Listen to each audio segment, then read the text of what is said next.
I've gotten a lot of requests lately to do a follow-up video on my first one regarding Webm files and StreamElements. I know it's not a super common thing for creators to actually touch on when it comes to creating our overlays, especially when they're animated. So Adobe finally updated everything, and you can actually do transparencies with a Webm file directly from the Adobe suite. You do need media encoder. It is extremely important, and I will link the plugin for the media encoder down below in the description so that you guys can download it and install it for Adobe. Now, of course, keep in mind, again, this is for Adobe. It is not for any other ones. If you are creating things in HitFilm or Final Cut Pro or things like that, and you need to make them into Webm files, I don't know if Apple Motion does Webm directly. I will have to ask Sam if he knows. But with Adobe products, the fact that we can finally do this is so amazing. And having the alpha layer makes things so much better in my life. So much better. So I'm going to break it down for you, how to actually work it, and kind of some of the capabilities the Webm files actually have, because I had a couple of really interesting questions when it came to using it. Now, with Webm files, it's really important that you kind of keep in mind that they're very tiny, very tiny. And when you're exporting them, honestly, rule of thumb that I've definitely figured out through the year that I have kind of tweaked with actually creating the Webm files directly from Adobe is your actual footage inside of After Effects needs to be less than 20 seconds. No longer than 20 seconds. Anything over that, your file is going to be too large and you can't get it into StreamElements. And that just sucks. Depending on the number of elements that you actually have, you may actually need to drop it down to about 10 seconds. And that's not actually a bad range to be in for almost everything. Now, all of my alerts are at 10 seconds and they're all animated as well. I'll actually show you the alert for this one. His eyes are going to change colors. As you can see, the background is actually moving. That is Saber. That is an effect by Video Copilot. I will also link that down in the description below. Download it. Now, the other thing, if you're going to use Saber with transparencies, you have to use VC color. It is extremely vital. I'm actually going to try and pull it up. And yes, I know I'm looking at the wrong screen, but kind of bear with me. So Video Copilot makes some of the best plugins for Adobe After Effects, and their tutorials on how to use them are amazing. I will shout them out no matter what. They are not paying me for this. I just really love their products. Same with Adobe. Adobe does make great products, but they are very expensive. So if you're just starting out, it might not be an option for you. So these two effects here, Saber and VC Color Vibrance, when you're using transparencies, are extremely important. And I will kind of show you why. So with the actual background, let's see if I can let's pull up the logo. So as you can see here, you can kind of see around him where he has the actual Saber effect is masked around the logo. And this was an overlay that I actually did for somebody. My commissions are in fact open. So if you want something specialized more towards you, I can definitely do that and we can work together and make it happen. Just a little extra plug for me. But the background does move. That's what Saber does. It moves on its own. You really can't control it. But in the actual effects, go in here because I believe it's this one. So you actually see Saber and Color Vibrance. If you look really carefully, this one is blue, this one is green. But you don't see this one. If I were to turn this back up, it's going to turn it green, or normally it does. There it goes. Yeah, so if I turn up Color Vibrance, it'll turn it back green. But when you put this plugin on top of a Saber or any glow effect for that matter, you can actually turn it down to 0.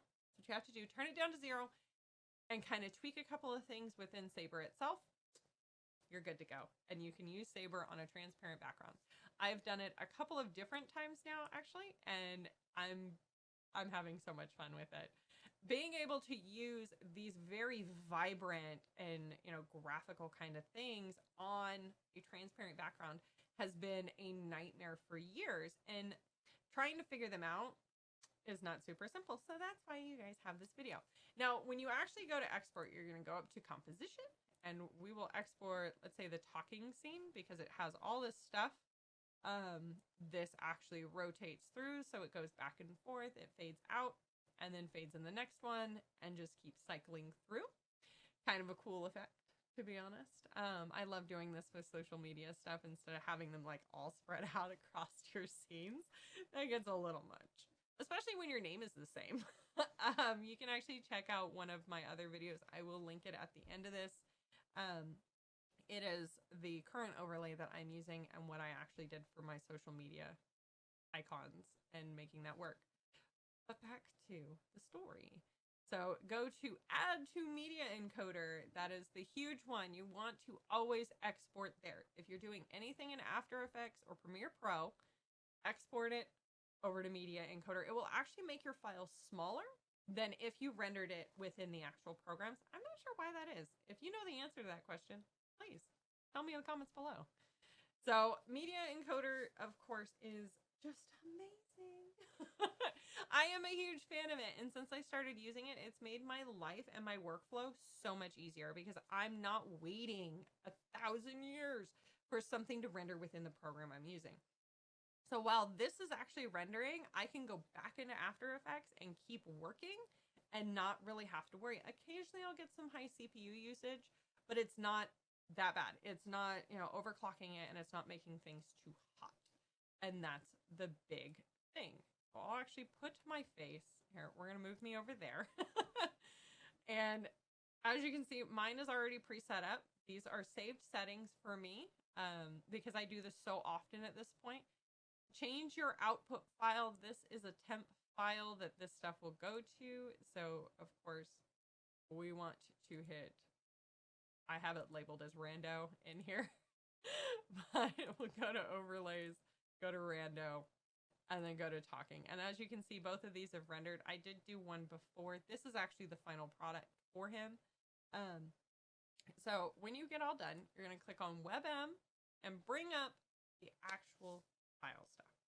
And this is after you download the plugin. So when you download the plugin, you need to close all of your Adobe stuff out and then reopen it. That way the plugin actually transfers in properly. So we can actually see this whole render field. I'm going to expand this. If you shortened it, make sure and expand this before you try and export it, because it won't render right. I'll tell you that now. It's going to cut it off, and yeah, you're going to be sad. You're going to be very, very sad. So click on here. You're going to go to Webm. Mine is set to stream, but when you go into custom, it could do a lot of different things in here. Mine, I lock the aspect ratio based on my actual image. If you don't lock this, you're gonna get angry. And especially if you're making like alerts or anything that's a lot smaller, like a webcam overlay with alerts that go on the webcam, it's not gonna be good. It's gonna drive you crazy, I'm telling you now. So I set mine up where I automatically save this, and you can save your presets here. You just click on save, and of course I already saved mine, so I can't resave it. But you click save, you type in the name, boom, you're done. Now the big key, pay attention to this, because if you forget to click this, it will not work. If you remember, this is transparent and this is transparent. It is going to render looking like this, but these are actually transparent in OBS. So it's not a huge deal.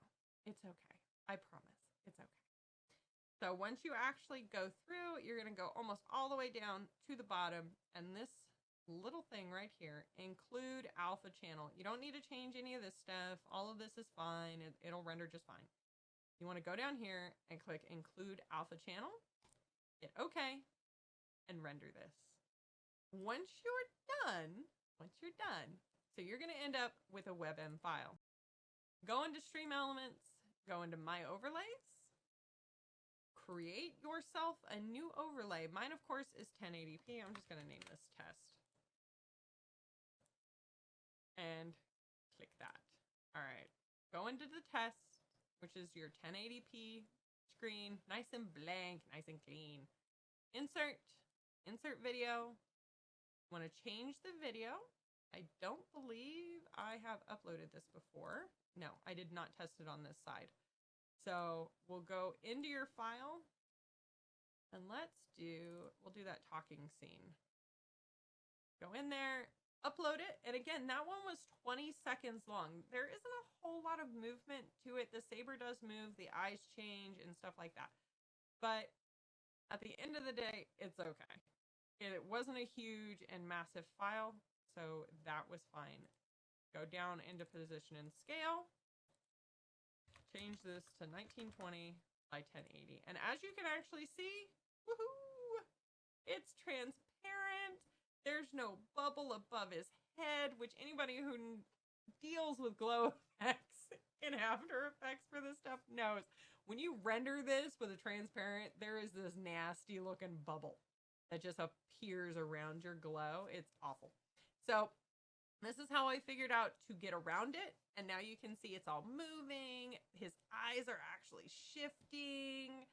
They go from light blue to dark blue. And then the alert itself, which I'll go ahead and apply.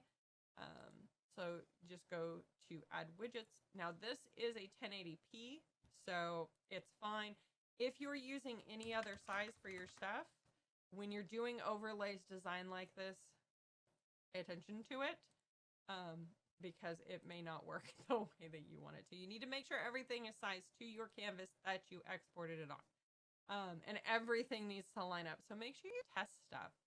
That's like a really huge thing that I've noticed people are no longer doing. So we're going to go rando, alerts. We'll do the follow alert. But because I'm in there, I'm going to go ahead and hit submit. All right, so that's in there. Text over. I'm going to clear that sound out of there because I don't want it. And then let's test that. See? And it works. It's super simple. This is just, like I said, this is an overlay that I did for somebody else. This is kind of what he wanted, so it works out. Looks like StreamElements has actually updated something because now the green is showing back on video transparencies. Last week it wasn't. It was very frustrating. So that is pretty much it. Once you get this put into StreamElements, just follow the same process you use for all of your other browser sources that you use out of this particular. That is all for me, guys. You guys, of course, can catch me live Monday, Wednesdays, and Fridays, 2 p.m. Pacific Standard Time to 6 p.m. Pacific Standard Time on twitch.tv/ReginaT. You can find the link down in the description below. Don't forget to hit like and subscribe. We're definitely trying to get this channel monetized this year. So if you guys have any ideas for content or video that you would like me to do, just send me a comment down below, or you can also email me via my contact page on my website. Just go to thereginat.com and you can find all kinds of stuff over there. My podcast, videos like this one on YouTube, and all kinds of other information and, kind of write-ups for all of the reviews and other thoughts that I've had going forward. I look forward to seeing you guys all in my channel on Twitch. Thank you guys so much. Regardless, I will catch you later, and don't forget, keep on streaming.